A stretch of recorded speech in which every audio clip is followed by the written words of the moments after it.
Assalamualaikum warahmatullahi wabarakatuh. Yang terhormat, instruktur serta asisten dosen yang saya hormati, perkenalkan kami dari kelompok 1.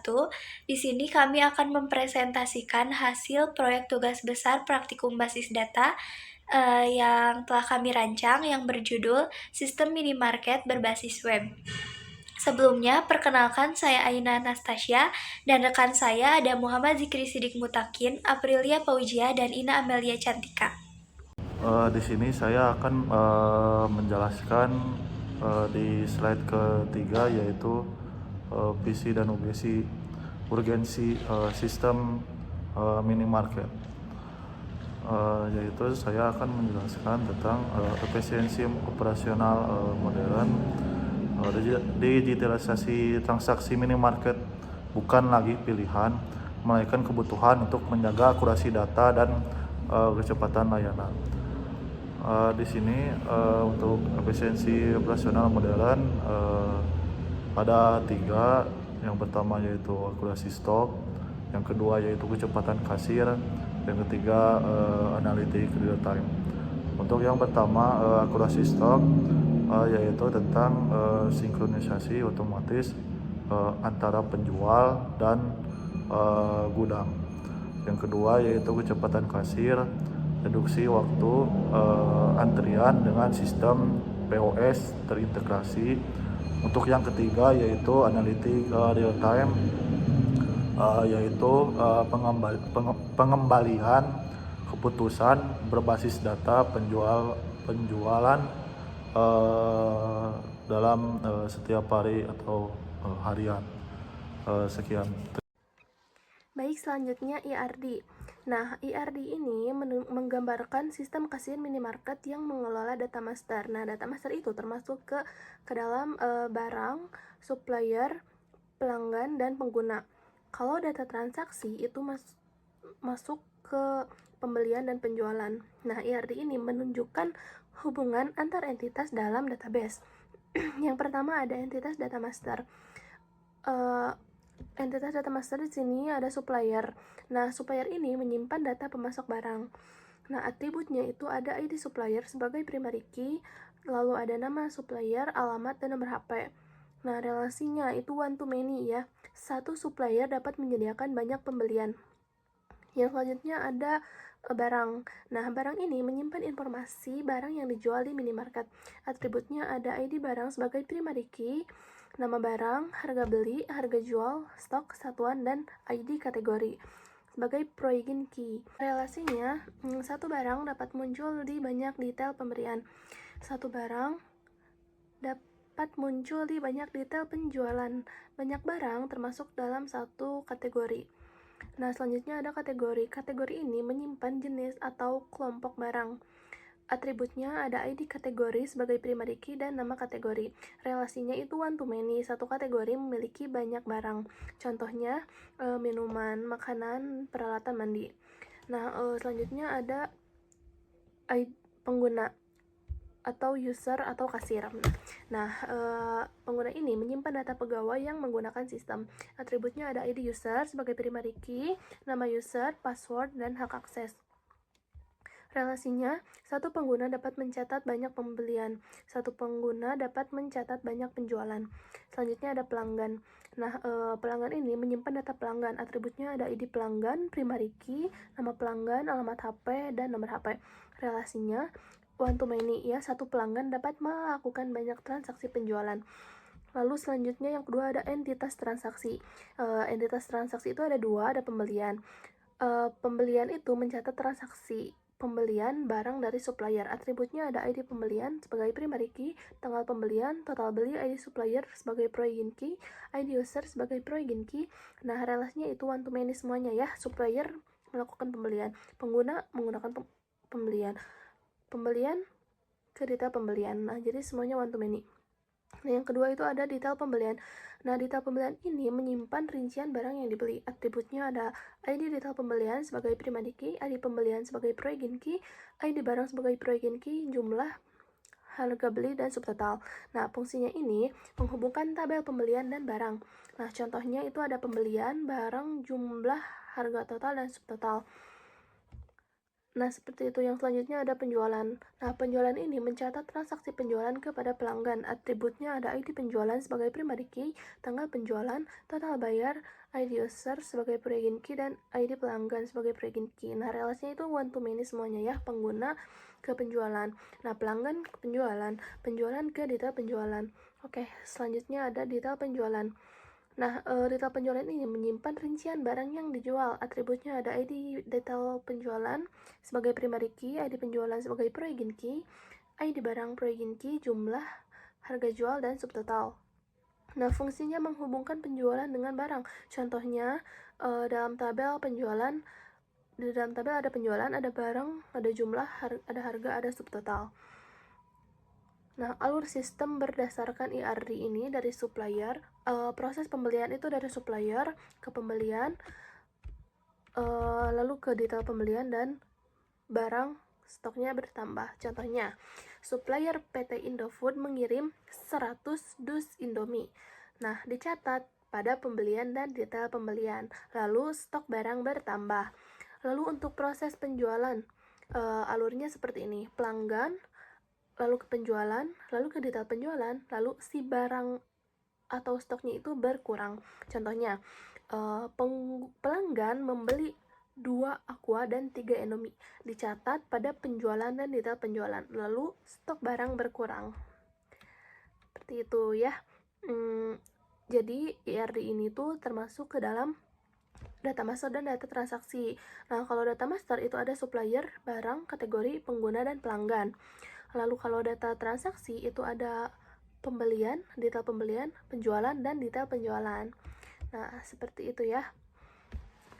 Jadi IRD ini tuh sudah cukup baik untuk sistem kasir minimarket karena mencakup fitur utama minimarket seperti pengelolaan barang, stok, supplier, pelanggan, pembelian, penjualan, dan pencatatan oleh kasir secara terintegrasi.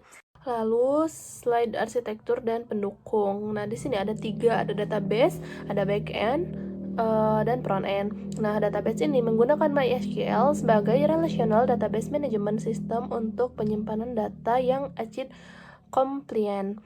Nah, lalu backend itu menggunakan PHP, menyediakan logika bisnis CRUD yang aman dan performa tinggi untuk pengolahan data. Lalu untuk front end, ini menggunakan UI responsive menggunakan CSS custom untuk pengalaman karir yang intuitif. Oke, selanjutnya slide selanjutnya akan dibacakan oleh rekan saya. Baik, di sini saya akan menjelaskan tentang manajemen menu atau CRUD. Di sini pertama ada create yang digunakan untuk menambahkan data barang baru ke dalam sistem. Ketika admin menambahkan produk, sistem secara otomatis menghasilkan kode barang yang unik, sehingga setiap produk memiliki identitas yang berbeda dan tidak terjadi duplikasi data. Selanjutnya ada read, yaitu di sini ada menampilkan daftar barang dalam tabel dengan fitur pencarian dan filter kategori yang responsif. Jadi, read itu berfungsi untuk menampilkan seluruh data barang dalam bentuk tabel agar proses pencarian lebih cepat. Disediakan fitur search dan filter kategori sehingga admin dapat menemukan produk yang diinginkan tanpa harus mencarinya secara manual. Kemudian ada update. Di sini ada tombol edit yang warna kuning untuk memperbarui harga, stok, atau status tanpa mengubah sejarah data. Jadi update itu digunakan untuk mengubah informasi barang. Perubahan ini dapat dilakukan tanpa menghapus data sebelumnya, sehingga riwayat data tetap terjaga. Terakhir adalah delete. Di sini ada tombol hapus yang warna merah dengan validasi relasi untuk menjaga integritas data transaksi. Fitur ini memungkinkan admin menghapus data barang, namun sistem memberikan validasi terlebih dahulu. Jika barang tersebut sudah pernah digunakan dalam transaksi penjualan, maka data tidak dapat dihapus untuk menjaga integritas data di dalam database. Di sini ada slide sistem point of sales dan keranjang. Checkout experience, proses transaksi penjualan dirancang untuk kecepatan maksimal melalui integrasi data barang. Fitur pertamanya ada live search. Jadi saat kasir mengetik kode ataupun nama barang, sistem langsung menampilkan daftar produk yang sesuai secara otomatis. Hal ini membuat proses input menjadi lebih cepat dan mengurangi kesalahan pengetikan. Fitur kedua ada real-time totals, yaitu kalkulasi otomatis subtotal, pajak, dan diskon di keranjang. Jadi setiap kali barang ditambahkan ke keranjang, sistem secara otomatis menghitungnya tanpa perlu dihitung secara manual lagi. Fitur ketiga adalah stock update, yaitu pengurangan stok otomatis inventory triggers setelah pembayaran sukses. Jadi setelah transaksi berhasil diselesaikan, jumlah stok barang akan langsung berkurang secara otomatis di database. Dengan begitu, data persediaan selalu sesuai dengan kondisi nyata di toko dan meminimalkan kesalahan pencatatan stok. Slide selanjutnya adalah sistem keamanan dan validasi data. Yang pertama adalah server side validation, yaitu untuk memastikan. Nah, selanjutnya adalah sistem keamanan dan validasi data. Yang pertama adalah server side validation, yaitu memastikan input harga dan stok tidak bernilai negatif. Jadi semua data yang dikirim pengguna akan divalidasi kembali di sisi server. Sebagai contohnya, sistem akan menolak jika terdapat input harga atau stok yang bernilai negatif, sehingga data yang tersimpan tetap valid. Selanjutnya adalah integrity constraint. Sistem menerapkan aturan relasi antar tabel. Sebagai contohnya, barang yang sudah memiliki riwayat transaksi tidak dapat dihapus karena dapat menyebabkan data transaksi menjadi tidak konsisten. Yang ketiga ada SQL injection protection, yaitu penggunaan prepared statement pada seluruh query. Jadi untuk menghindari serangan SQL injection, seluruh proses akses database menggunakan prepared statement, sehingga input dari pengguna tidak dapat dieksekusi sebagai perintah SQL yang berbahaya. Dengan demikian, keamanan database menjadi lebih terjamin. Selanjutnya adalah transparansi skema data database. Nah, di slide ini memperlihatkan struktur database, khususnya tabel barang yang menjadi pusat penyimpanan data inventaris pada sistem. Kolom pertama adalah ID barang dengan tipe data integer dan auto increment. Kolom ini berfungsi sebagai primary key, sehingga setiap barang memiliki identitas yang unik. Selanjutnya ada kode barang dengan tipe datanya varchar, berfungsi untuk sebagai barcode ID,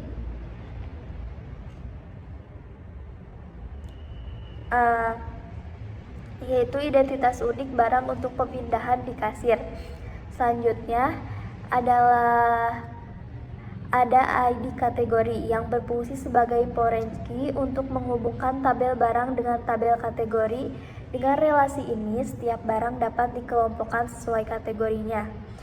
Yang selanjutnya adalah harga jual yang menyimpan harga jual produk dan menjadi dasar perhitungan subtotal pada proses transaksi di point of sales. Terakhir, terdapat kolom stok yang menyimpan jumlah persediaan barang yang tersedia. Nilai stok ini akan terus diperbarui secara otomatis setiap kali terjadi transaksi penjualan. Dengan struktur database seperti ini, data dapat dikelola secara lebih terorganisir, memiliki relasi yang jelas, serta mendukung proses transaksi yang cepat dan konsisten. Baik, di sini saya akan mendemonstrasikan kasir minimarket, di mana di halaman dashboard ini kita bisa melihat total barang. Di sini ada 13 item, terus kategori ada 11, pelanggan ada 3, terus supplier yang ditambahkan ada 6, terus pembelian ada 4 kali pembelian, terus penjualan juga, total stok, terus nilai penjualan. Di sini juga kita bisa melihat stok barang terendah pembelian terbaru, dan juga penjualan terbaru. Kita langsung saja ke data kategori ya, dimana data kategori ini ada 11 data kategori yang tersimpan. Ada makanan, minuman, obat, kebutuhan rumah tangga, alat tulis, snack, dan sebagainya. Nah, di sini juga kita bisa mencari kategori apa yang mau kita cari. Kita buat contoh cari bumbu dapur. Bumbu dapur. Nah, bisa dilihat di sini bahwa nanti kalau kita nyari bumbu dapur sistem bakalan nampilin bumbu dapur. Gitu ya. Nah, di sini juga kita bisa mengedit dan juga menghapus kategori yang sudah tidak kita pakai gitu. Kalau misalnya kita ngedit, kita bisa mengedit nama apa yang mau kita edit atau salah kata gitu ya. Terus di sini juga ada tambah kategori kalau kita mau nambahin kategori baru. Contoh di sini kita buat contoh snack, minuman instan. Contoh ya. Nah, bisa dilihat di sini bahwa kategori berhasil ditambahkan. Kita lihat apakah di sini tersimpan. Nah, bisa kita lihat bahwa minuman instan ini tersimpan. Selanjutnya kita langsung ke data barang. Nah, di mana data barang ini ada 13 data barang yang tersimpan ya. Nah, dan di sini di tabnya juga ada nomornya, ada kode, nama barang, merek, ukuran, terus kategori, harga jual, stok, satuan, status stok, dan juga aksi. Nah, dimana di sini kita bisa melihat si Aqua ada apa aja. Coba ya lihat sini detailnya. Nah, bisa dilihat informasi barangnya ada apa aja. Terus di sini juga ada edit barang ya. Kita bisa mengedit barang apa aja gitu. Terus di sini juga ada menghapus barang, dimana kalau semisal barang itu sudah tidak kita pakai, maka hal tersebut bisa kita hapus. Kita coba di sini menambahkan barang ya. Nah, kita contoh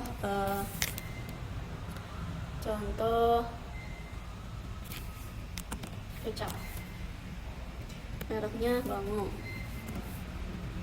terus ukurannya contohnya 50 ml, kategorinya bumbu dapur. Nah, terus satuannya botol. Di sini harga beli dari supplier berapa. Contoh harga belinya teh 7.000, terus kita mau menjualnya dengan harga 10.000. Di sini juga kita bisa mendapatkan stok. Contoh kita mendapatkan stok 20 saja. Nah, di sini juga ada status stok otomatis, dimana kalau 0 maka si stoknya itu habis, 1 sampai 10 maka menipis, terus 11 sampai 50 tersedia, terus lebih dari 50 berarti banyak. Kita coba simpan. Kita lihat apakah kecap tersimpan. Nah, bisa kita lihat bahwa di sini kecap Bango tersimpan ya, dengan harga 10.000 dan stok barangnya 20. Di sini juga kita bisa menghapus stok ya. Kita coba minyak telon ini atau sagrip itu ya, minyak telon aja. Kita coba. Barang ini tidak bisa dihapus karena sudah digunakan dalam transaksi.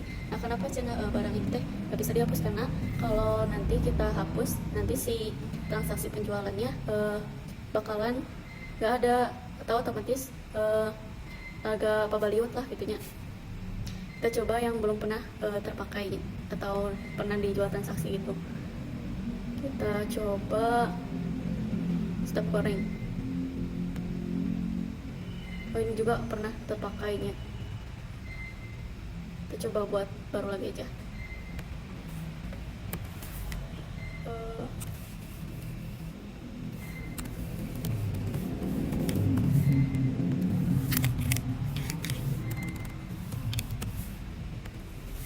Karena 1,5 liter.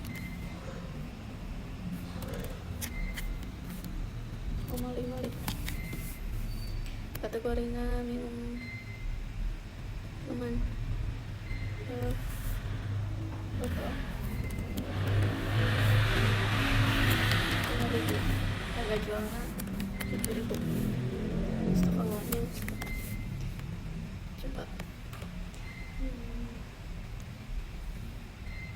coba cari ini ya, coba hapus ya. Maka maka barang berhasil dihapus karena si barang ini belum pernah terbeli gitu atau terjual gitu. Jadi si barang itu masih bisa kita hapus. Sekarang kita ke data pelanggan, di mana data pelanggan ini ada nomor, terus nama pelanggan yang langganan ya, terus alamat si pelanggan, nomor HP, terus tipenya, ada biasa dan juga langganan, ada diskon dan juga aksi. Nah, di mana aksi ini ada edit dan juga hapus seperti yang barusan ya. Kita coba edit. Di sini kita bisa melihat prom edit pelanggannya, ada nama pelanggan, terus alamat, nomor HP dan tipe pelanggan. Di sini juga bisa kita edit mau langganan dan juga biasa. Kita coba nambahin pelanggan. Contoh Tony, alamatnya nomor HP-nya kita ngasal aja ya. Tipe pelanggannya ada biasa ya, ada yang langganan. Kita coba langganan, dimana kalau langganan ini ada diskon barang. Kita juga bisa mengedit mau berapa persen diskonnya. Kita coba di sini 5% aja ya. Kita simpan. Nah, bisa dilihat di sini bahwa Tony sudah berhasil disimpan dengan tipenya langganan dengan diskon 5%. Sekarang kita ke data supplier, di mana data supplier ini ada nomornya, terus ada nama supplier, alamat, nomor HP, status, aksi, kayak sama seperti data pelanggan, cuman beda penamaan gitu ya. Sini juga bisa menambahkan supplier. Selanjutnya ke data pengguna, di mana data pengguna ini kita bisa nanti jika ada pembelian atau penjualan, kita bisa memilih siapa yang melakukan penjualan dan juga pembelian antara admin dan juga kasir. Di sini juga kita bisa menambahkan pengguna seperti pengguna aktif sama non aktif, terus ada edit sama hapusnya juga. Selanjutnya ke transaksi pembelian, di mana di transaksi pembelian ini kita membeli barang kepada supplier. Tuh, kita coba membeli barang, di mana di sini informasi pembeliannya ada tanggal pembelian, terus supplier atau PT mana yang mau barangnya kita beli, terus di sini ada pengguna, ada admin atau kasir atau siapa aja yang menjadi kasir gitu ya. Sini juga ada barang beli, kita coba beli di PT Haruman ya. Terus di sini juga kita melakukan pembelian oleh si admin lah ya, contoh. Kita coba melakukan pembelian, kita coba beli masker wajah 2, terus sabun lipoy. Nah, di sini ada peringatan di mana stok saat ini 0 akan bertambah setelah pembelian. Maka kita akan membeli si sabun lipoy ini dengan jumlah 10. Terus kita tambahkan lagi, kita coba yang 0 lagi ya, minyak telon, kita juga beli 10. Nah, di sini kita melakukan pembelian masker wajah dengan jumlah 2, terus sabun lipoy dengan jumlah 10, dan minyak telon dengan jumlah 10 juga. Maka total harganya semuanya ada 177.000. Kita coba simpan pembelian. Nah, bisa dilihat di sini bahwa kita melakukan pembelian tanggal 29 Juni 2026 di PT Haruman oleh admin dengan total beli 177.000 dan statusnya selesai. Kita juga bisa melihat detail pembeliannya. Nah, bisa dilihat di sini ada informasi pembelian, nomor pembeliannya, terus tanggalnya, supply ini dari mana, terus kasir ya, atau siapa yang membelinya, terus total belinya berapa, dan statusnya. Nah, di sini juga ada detail barang yang kita beli. Di sini juga kita bisa mencetak si hasil pembelian kita ya. Nah, di sini kita bisa lihat seperti itu.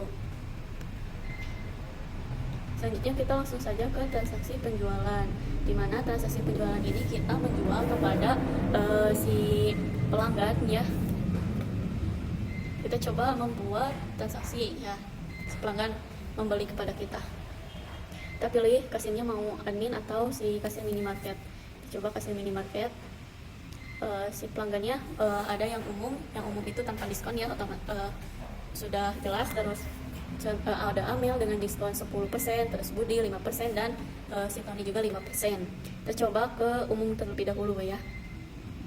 Di sini juga kita bisa melakukan metode pembayaran di mana ada tunai, transfer, dan juga QRIS. Kita di sini tunai dulu. Dan di sini juga ada status selesai dan batal. Coba selesai. Di sini kita mau membeli, contoh semisal membeli mie goreng. Nah, di sini ada stoknya 30 ya. Kalau semisal nanti kita belinya 31, maka nanti sistem bakal memberikan peringatan. Kita coba 31 ya. Coba ini dulu.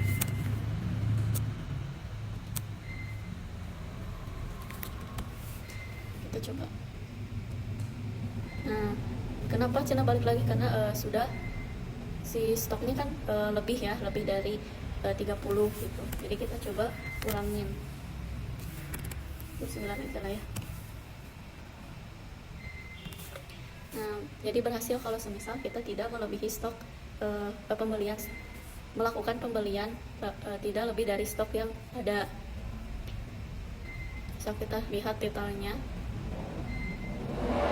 Nah, di sini ada detail rincian barangnya, dimana kan tadi kita melakukan pembelian Indomie goreng dengan harga 3.800 dengan jumlah 29, maka subtotalnya 110.200. Di sini juga si pembeli melakukan pembayaran dengan jumlah 118.000, maka kembaliannya 7.800. Selanjutnya kita ke laporan penjualan, di mana di laporan penjualan ini kita bisa melihat tanggal mulainya, terus tanggal selesai, filter kategori, dan tampilan. Terus sini kita bisa melihat grafik dan juga bisa mencetak rincian penjualannya, di mana kita telah melakukan penjualan dengan 91 item barang yang terjual, terus dengan omset 486.450 dan laba bersihnya sekitar 104.150. Baik, di sini saya akan menjelaskan menu grafik penjualan. Nah, di sini kenapa menu ini dibuat? Jadi menu ini dirancang khusus sebagai fitur analitik atau dashboard pantauan bagi si pemilik minimarket ini atau admin untuk melihat performa bisnis secara real time. Di dalam halaman ini juga terdapat 3 informasi, ada informasi omset dan laba bersih bulanan, kategori terlaris, grafik stok barang terendah. Nah, di sini omset dan laba bersih bulanan pada tahun sekarang. Di grafik ini menunjukkan perbandingan antara omset penjualan dan juga laba bersih. Melalui visualisasi seperti ini, manajemen bisa dengan mudah membaca tren keuangan. Misalkan di bulan Mei ada omset penjualannya ada 416.850, kemudian laba bersihnya ada 103.650. Jadi si pemilik minimarket ini bisa melihat pada bulan apa penjualan sedang melonjak tinggi dan juga kapan bisa melihat terjadi penurunan profit gitu. Kemudian di sini ada kategori terlaris. Nah, di sini ada beberapa kategori barang atau produk yang dijual di minimarket. Misal yang paling terlaris ini ada makanan, kemudian minuman, kemudian snack, perlengkapan mandi, dan juga obat-obatan. Nah, informasi ini penting untuk menyusun strategi promosinya. Misalkan yang paling terlaris biasanya suka disimpan di bagian depan toko gitu. Nah, kemudian di sini ada grafik stok barang terendah. Jadi bagian ini itu berfungsi sebagai sistem pengingat visual bagi pihak pemilik minimarket ini.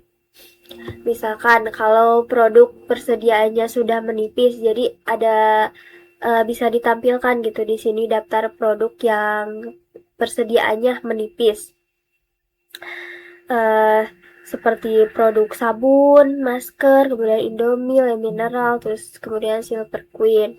Nah, dengan adanya grafik ini, admin dapat langsung mengambil tindakan cepat gitu untuk melakukan pemesanan ulang ke supplier sebelum barang tersebut benar-benar habis di pasaran. Mungkin segitu saja penjelasan dari saya. Terima kasih. Nah, dalam sistem ini juga tampilannya bisa diperkecil ya. Jadi bisa dilihat seperti ini. Jadi otomatis akan mengikuti tampilannya gitu. Dan terlihat rapi. Demikian presentasi dari kelompok kami mengenai sistem minimarket berbasis web. Kami berharap sistem ini dapat menjadi nilai tambah bagi UMKM di Indonesia. Sekali lagi, terima kasih atas perhatiannya. Wassalamualaikum warahmatullahi wabarakatuh.